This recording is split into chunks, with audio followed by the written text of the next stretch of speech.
quelque chose passe en sifflant devant ma maison chaque nuit à 3h03. Vous pensez que c'est juste une histoire de voisins bizarres?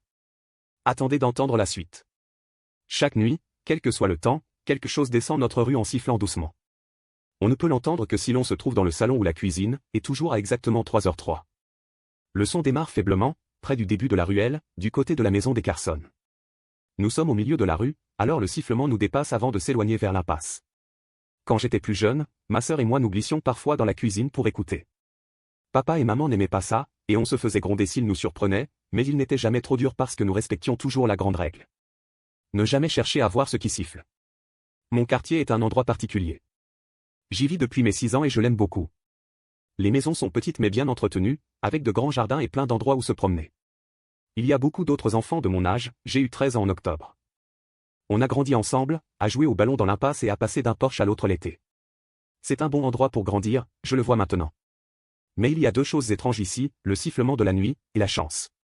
Le sifflement ne m'a jamais vraiment dérangé. Je ne peux même pas l'entendre depuis ma chambre. Mais papa et maman n'aiment pas en parler, alors j'ai arrêté de poser des questions. Papa est fort, grand et calme. Il a un accent car il a déménagé enfant depuis les îles. La seule fois où il n'est pas si calme, c'est quand on parle du siffleur.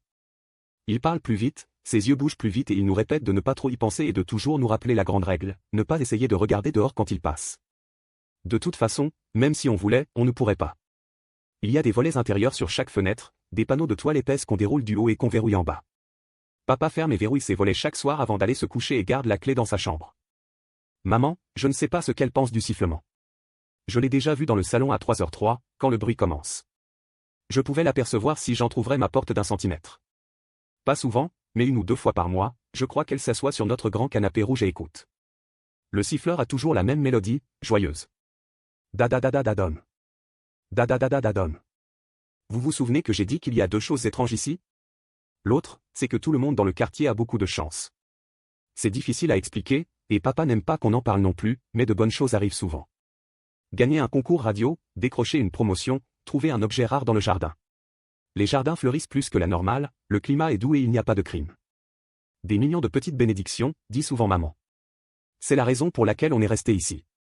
Quand ma sœur Nola est née, elle était très malade. On a emménagé pour être plus près de l'hôpital. À partir de ce moment-là, elle a commencé à aller mieux. Les médecins n'y comprenaient rien mais nous savions, même moi, que c'était une de ces bénédictions du quartier. Alors on est resté, même après avoir compris que pour chaque petit miracle, de temps en temps, quelque chose de mauvais arrivait. Mais seulement si on cherchait à voir le siffleur.